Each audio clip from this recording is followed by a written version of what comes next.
Saúde, amada igreja, com a paz do Senhor.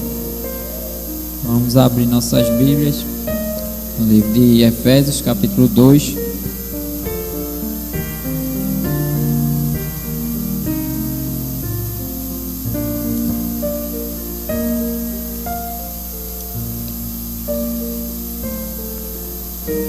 Efésios, capítulo 2, verso 8.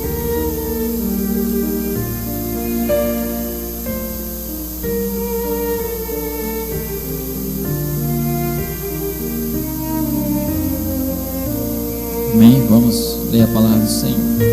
Porque pela graça sois salvos, por meio da fé, e isto não vem de vós, é dom de Deus. Amém? Podem sentar, irmãos.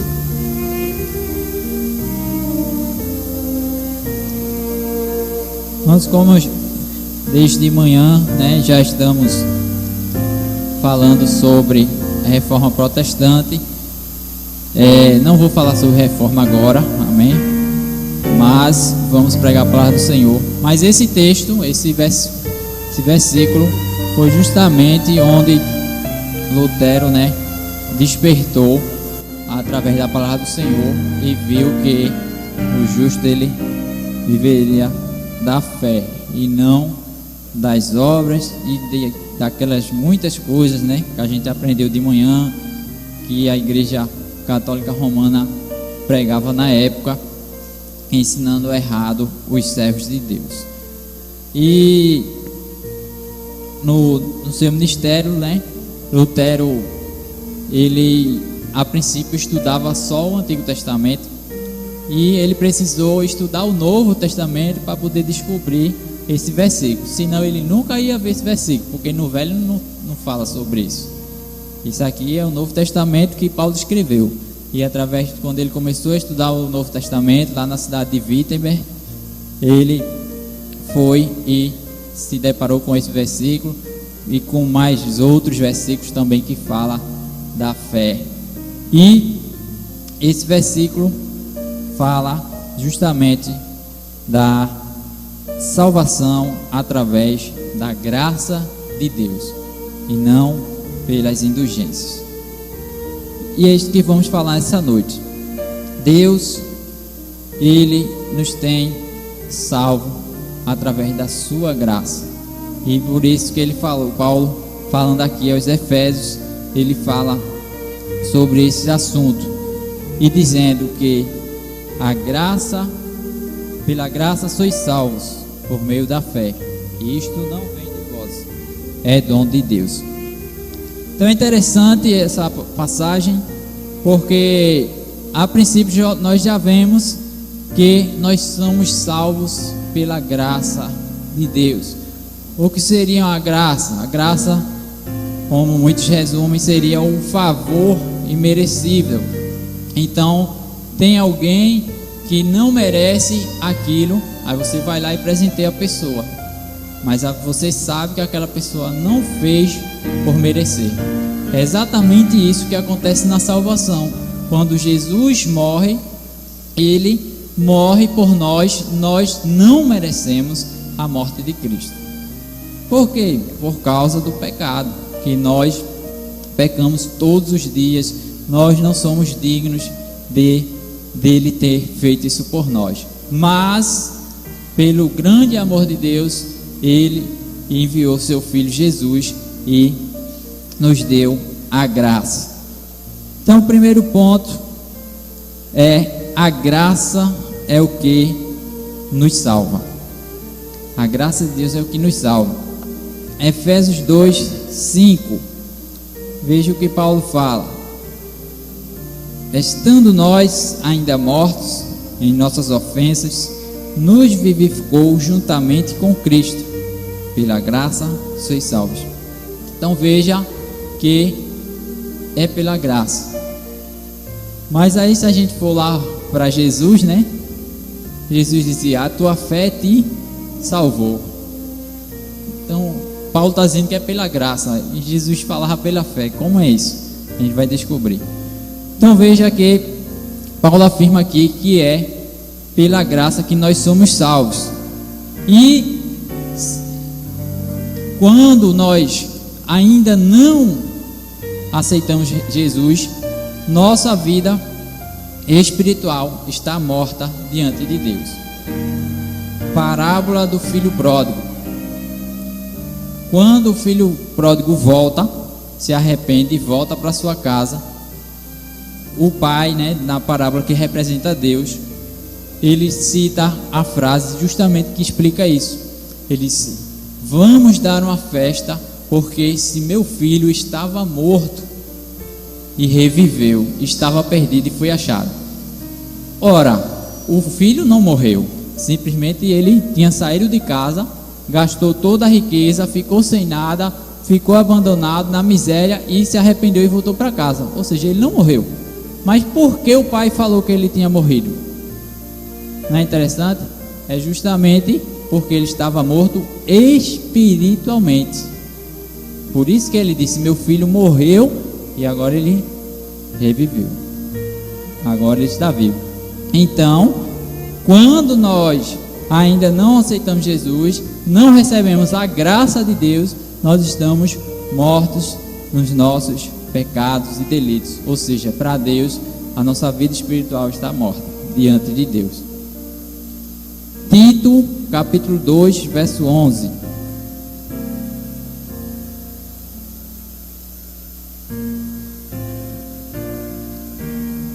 Porque a graça de Deus se manifestou, trazendo salvação a todos. Tá vendo? Mais uma vez, a graça de Deus. Então, irmãos, a graça é o que nos salva. Segundo, a fé é o que nos leva à graça. Como assim? Romanos 5:2. Vamos ver o que é que ele fala. Pelo qual obtivemos também acesso, pela fé, a esta graça na qual estamos firmes e nos gloriamos na esperança da glória de Deus. Então veja aí que ele usa os dois termos, mas que obtivemos também acesso pela fé a esta graça, do mesmo jeito que Paulo falou aqui em Efésios, que somos salvos pela graça por meio da fé. Só fez inverter a coisa. Então, através a fé será um intermédio. Então, primeiro vem a fé, depois a graça. Como assim, irmão Pedro? Veja só, quando era com Jesus, quando Jesus estava na terra, como ele falava para as pessoas: olha, a tua fé te salvou. E a graça onde é que ficou? Era o próprio Jesus. A salvação estava diante deles. Então o próprio Jesus na terra, ele já era a graça, só que vivo, em vida. Mas ele já estava oferecendo a salvação para as pessoas. Tanto é que ele dizia: a tua fé te salvou. Entendeu? Quando ele morre, essa graça viva terrena sai, vai para o mundo espiritual e ela continua lá. Ou seja, ele tinha acabado de abrir a porta da salvação através da graça. Então, quando as pessoas, Jesus curava, as pessoas diziam: a tua fé te salvou, ele estava falando da graça. Mas só que ele não podia dizer porque era ele mesmo, né? E isso vai se concluir, mas assim, vamos dizer assim, na prática, quando ele está na cruz e entra, né, como alguns pregadores dizem, né, o primeiro cidadão no céu, que foi o ladrão da cruz. Rei, deixa eu entrar contigo no teu reino, hoje mesmo estarás comigo no paraíso. Ali foi o primeiro ato de salvação, né, que os homens viram, né, como assim dizer, porque até então os outros as pessoas que Jesus curava, então para eles não tinha muito sentido de Jesus dizer: a tua fé te salvou. Só curou, porque eles viam a cura, né? Mas eles diziam: por que esse homem está falando isso? Porque ele já era a graça de Deus, só estava chegando, passando o período até ele se sacrificar a sua própria vida e a graça ser manifestada, como falou lá no texto. Então, mas primeiro gera a fé em nosso coração, e a fé nos leva à graça.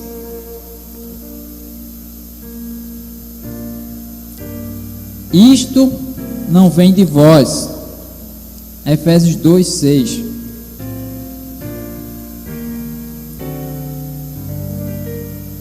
Seis e 7. E nos ressuscitou juntamente com ele, nos fez assentar nos lugares celestiais em Cristo Jesus, para mostrar nos séculos vindouros as abundantes riquezas da sua graça, pela sua benignidade para conosco em Cristo Jesus. Volta aí, pastor, vocês.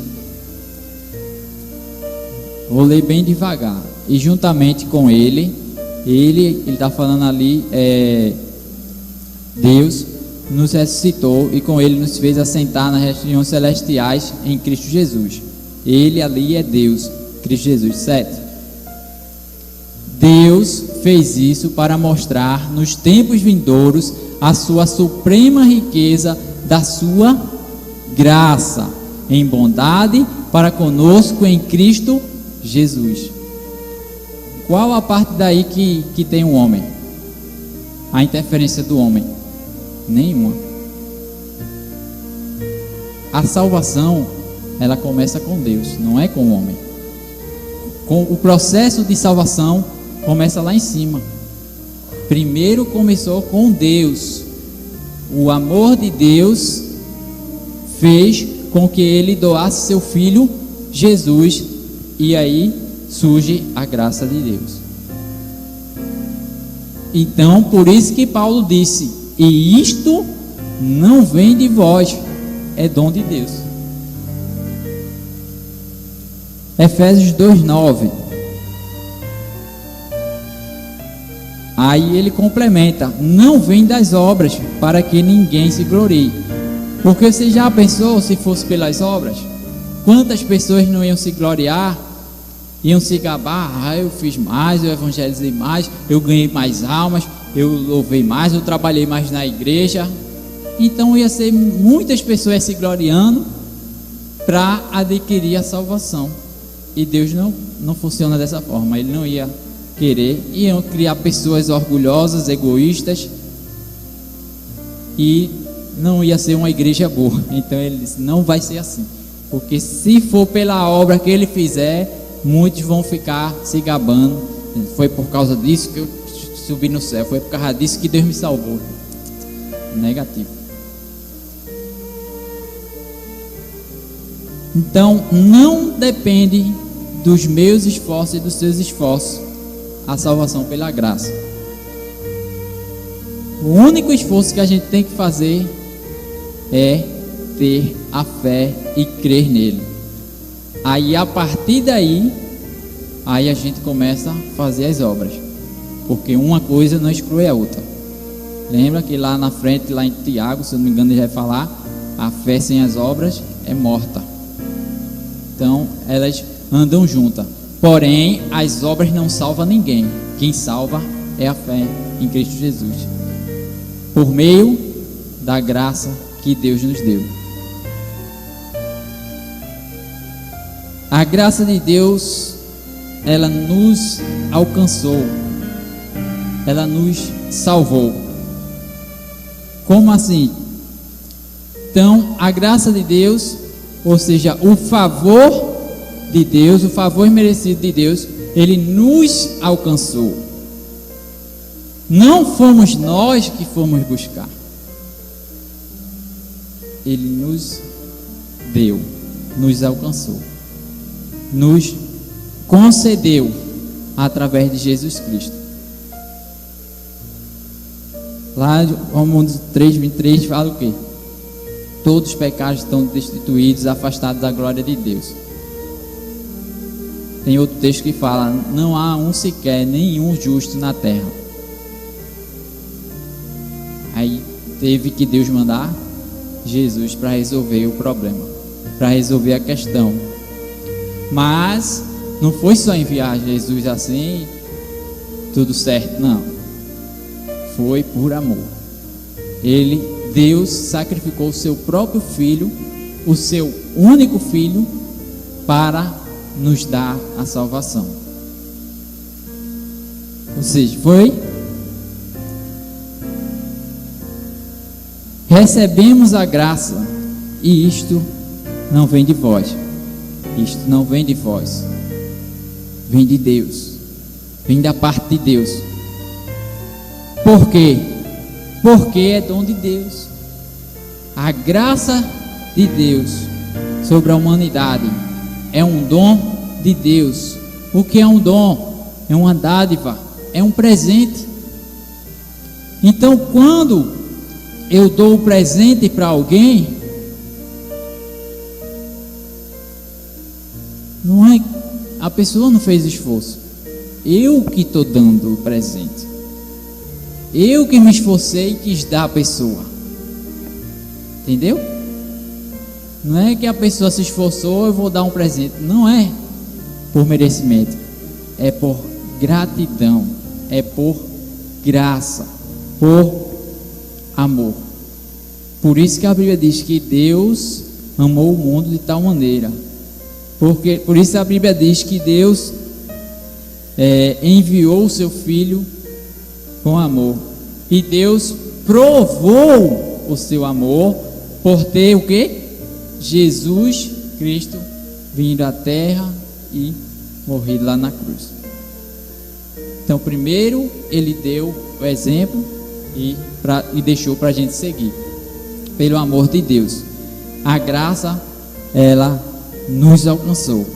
Não é pelas obras, não é pelo meu esforço, pelo seu. Ah, irmão Pedro, então isso significa que eu não preciso fazer nada na igreja? Também não. Paulo pregava e os Tessalonicenses disseram, Paulo dizia, olha, Cristo está voltando. Eles pararam de trabalhar, disse, vamos só orar, jejuar e esperar Jesus voltar. Ele já está voltando. Paulo disse, não é assim não, sigam a vida, mas estejam preparados para o dia da volta. Mas o que isso quer dizer? Quer dizer, irmãos, que não é porque você é bonzinho, não é porque eu sou bonzinho, não é porque Deus foi com a sua cara que você está aqui, não. Foi porque Ele deu esse presente para a gente, independente de você retribuir ou não. Ele deu. Entendeu agora? Então não é algo que esteja ligado ao ser humano, é algo da parte de Deus diretamente para presentear ao ser humano, toda a raça humana. Agora é aquela coisa, se eu ofereço um presente, cabe a você querer aceitar ou não.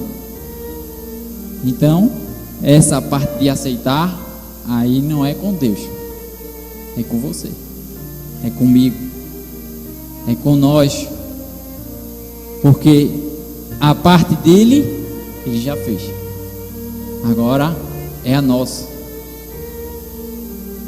Como devemos retribuir esse favor de Deus, esse presente precioso que Ele nos deu?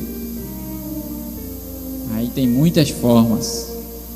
É você trabalhando, servindo a Ele fielmente, buscando Ele, buscando cada vez mais ter intimidade com Ele. Você vai estar retribuindo, não que isso vá garantir nada, mas é a única forma que nós temos de tentar retribuir o que Ele fez por nós. Que eu criei, né, um lema, né, no meu pequeno conhecimento, que só haveria uma maneira de nós pagarmos o que Jesus fez na cruz. Só haveria uma maneira de pagar aquilo que Ele fez por nós. Só que essa maneira não é possível fazer mais. Não tem como. E qual seria? Se todos os seres humanos da face da terra morressem por amor a Jesus, aí seria pago e estaria quite, teria pago a dívida. Mas como isso não é possível, porque muitos já partiram e não retribuíram esse amor, muitos nunca aceitaram o seu presente, porque a salvação é um presente, é um dom, é uma dádiva, não é um julgamento, porque ainda vai ter o julgamento. Então é um presente, é um favor. Quando você faz o favor para alguém, depois você espera ser retribuído. Da mesma forma a Deus, Ele espera ser retribuído. Não que você possa pagar, mas pelo menos por forma de gratidão, Ele espera isso de nós. Por quê? Mas eu não tenho nada para dar a Deus. Será? Será que nós não temos nada para oferecer para Deus? Será que na sua vida não tem nada que Deus não possa receber da sua parte? Mas Deus é Deus, Deus não precisa de dinheiro, Deus não precisa de... E quem disse que Ele está pedindo teu dinheiro? Deus não pede dinheiro. Ele pede o dízimo como uma forma de gratidão, de fidelidade tua com Ele, somente. E as ofertas, o que teu coração desejar.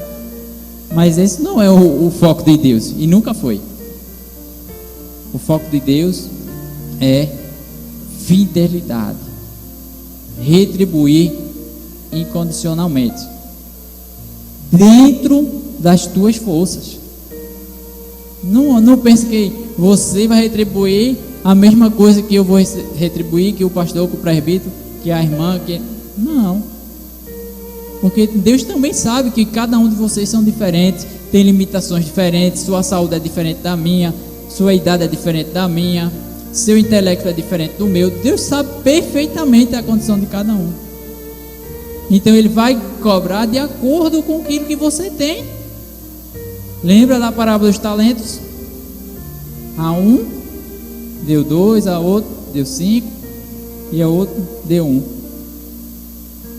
Na hora de fazer a coleta, multiplicou, o outro multiplicou e o outro enterrou. Mas lembra do estudo do domingo de manhã que a gente deu o valor do talento, quanto era? Deu mais de não sei quantos anos de trabalho.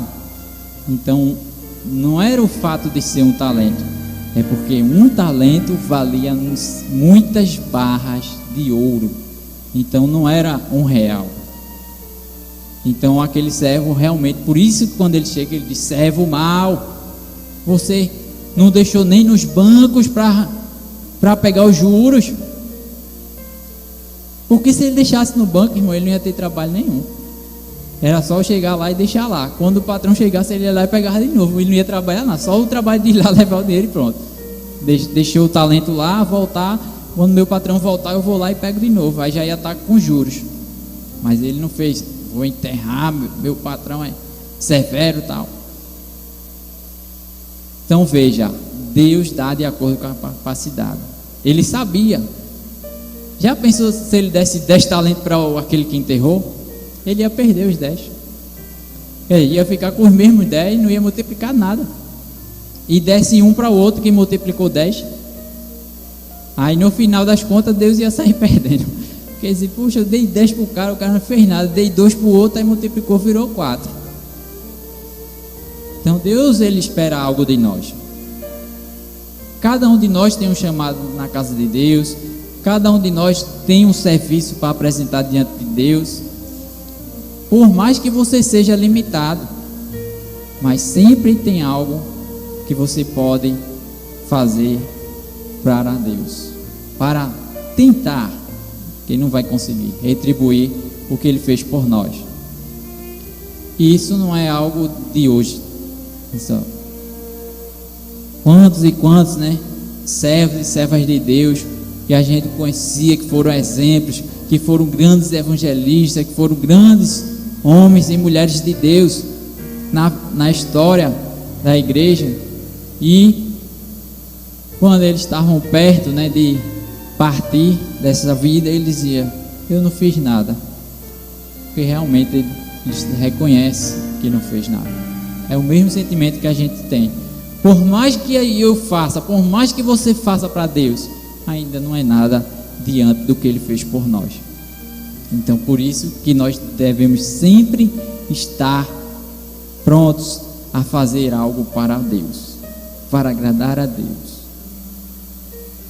A Deus, lembre, salvação, isto não vem de vós, é de Deus.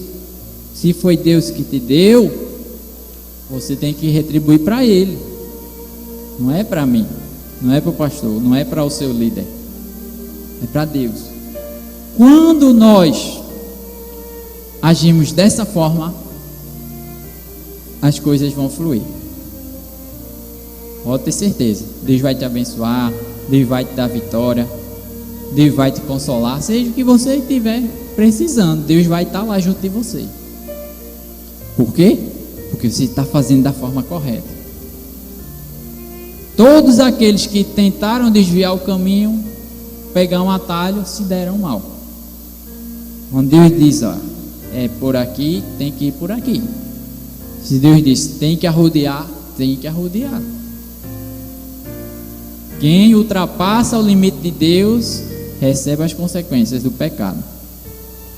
Deus disse, comereis de toda a árvore do jardim, menos da árvore do conhecimento do bem e do mal. Mas, se um dia você resolver comer, certamente você vai morrer, meu filho. Não tem outra. Você vai sofrer consequências. Já estou lhe avisando. Aí foi Adão e Eva e comeu.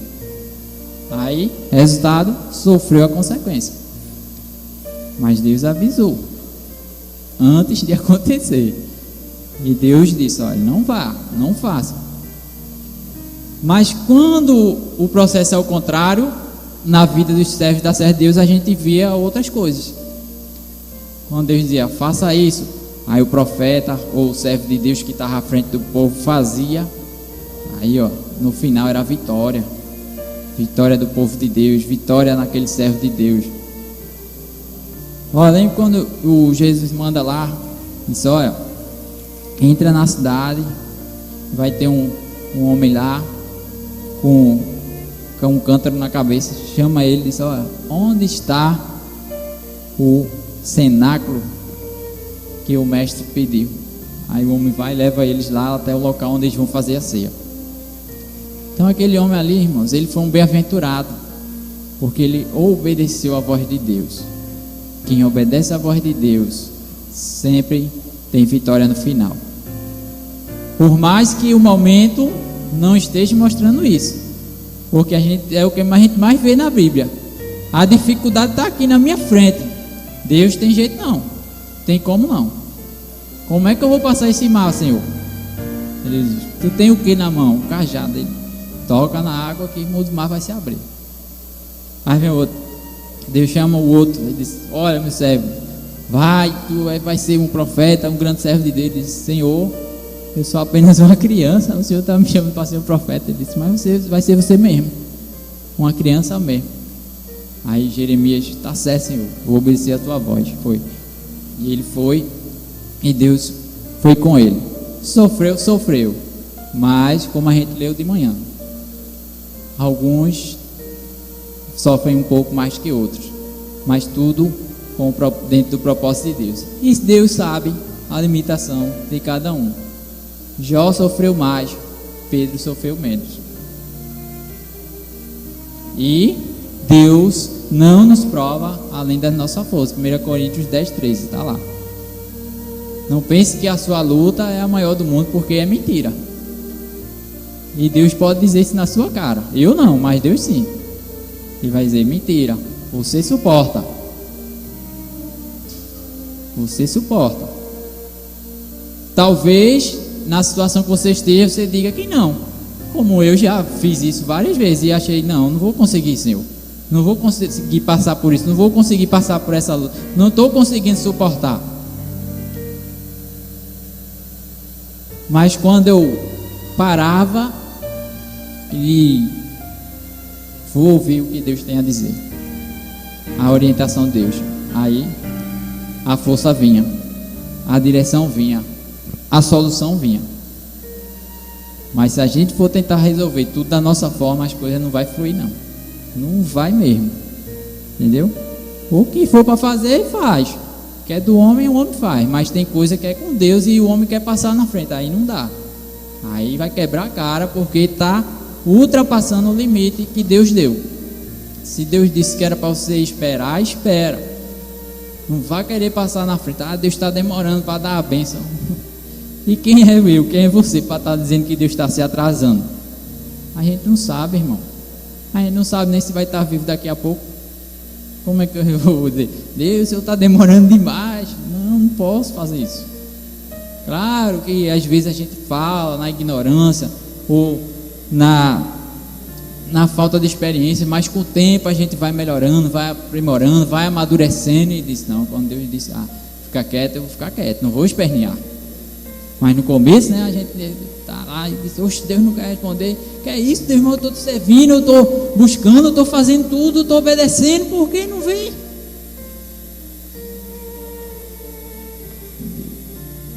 Calma, vai chegar. E mais na frente a gente começa, aí Deus começa a clarear as coisas, mostrar, olha, lembra aquele buraco que fez lá? Pensasse que ia ser um buraco, não foi? Olha o que surgiu do buraco, uma luz, tá vendo?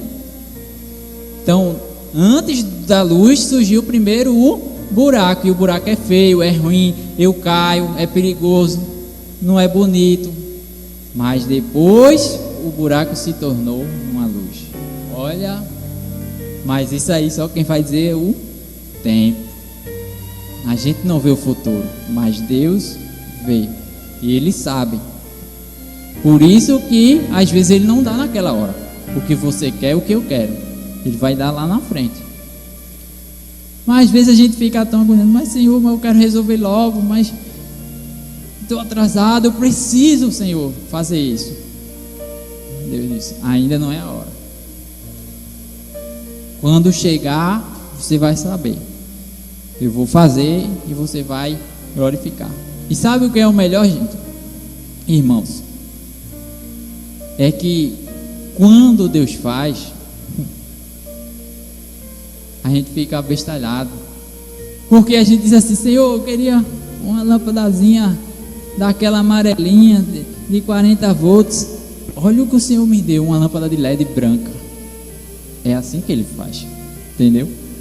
Às vezes a gente pede algo ao Senhor, pensa que Deus está demorando, e às vezes Deus nos surpreende trazendo algo melhor. E a gente diz, meu Deus, eu não merecia isso, porque o Senhor fez isso.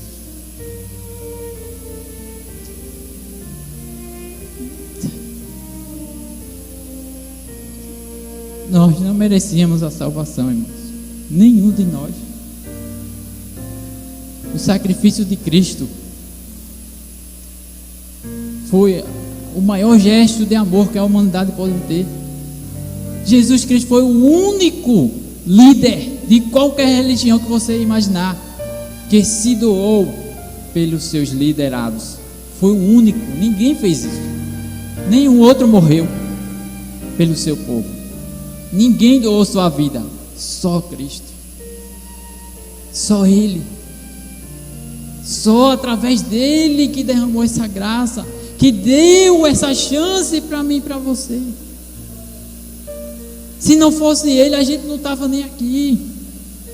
Não pense que você vinha, que eu vinha porque eu era bonzinho. Não vinha não. Ia estar lá no mundo, perdido. Mas por causa do amor dele, por causa da graça dele, ele, não, eu vou puxar eles para cá. E nos salvou. E tirou a gente das trevas. Nos deu vida, porque estávamos mortos lá no mundo. Ele nos deu a vida. E além disso, Ele nos tem abençoado tanto. Tem nos dado tanta saúde, tem nos dado livramento, tem nos abençoado prosperamente. E muitas vezes a gente fica reclamando com Deus, murmurando igual Israel. Nós só temos a agradecer e mais nada. Porque ele disse para Paulo: a minha graça te basta, Paulo. E é exatamente assim, irmãos. No momento mais difícil que eu e você estiver passando, a graça de Deus vai se aperfeiçoar. Não pense que é na bênção não, quando está tudo dando certo não. Porque normalmente nesse momento a gente esquece um pouquinho de Deus. Está tudo dando certo, eu não vou orar. Está tudo dando certo, eu não vou ler a palavra. Está tudo dando certo, eu não vou buscar a Deus. Mas quando as coisas começam a apertar, a gente, eita, vou buscar, vou para a oração. O que é que está acontecendo, Senhor? Então devemos ser gratos a Deus com tudo que a gente pode oferecer para Ele. Não é só o meu dízimo, só a minha oferta, é minha vida. A vida por completo. Porque Ele não deu a vida pela metade, foi por completo. O sacrifício de Cristo foi perfeito. Ele entregou, Ele morreu, Ele sofreu, Ele foi humilhado, maltratado, cuspido, enganado, traído. Tudo de ruim que você imaginasse, Jesus sofreu. Imagine você estar com um cara lá que diz que é seu amigo, andando 3 anos, daqui a pouco o cara trai você. O outro faz juramento na tua frente e diz: ó, eu vou contigo até a morte. Quando chega na hora, o cara corre, fica mentindo, ainda diz: eu nunca falei isso. Como é que a gente ia se sentir? Sabe o que ele fez? Amigo. Chamou o traidor de amigo. Sabe o que ele fez com o outro? Eu te perdoo. Apacenta minhas ovelhas. Isso é o nosso Deus. Isso é a graça de Deus em nossa vida. É perdoar aquele que não merecia. É dar a chance àquele que não merecia. Isso é a graça de Deus. E isso não vem de vós. Não vem de vós. É um dom, é uma graça e é um presente de Deus. Que Deus abençoe.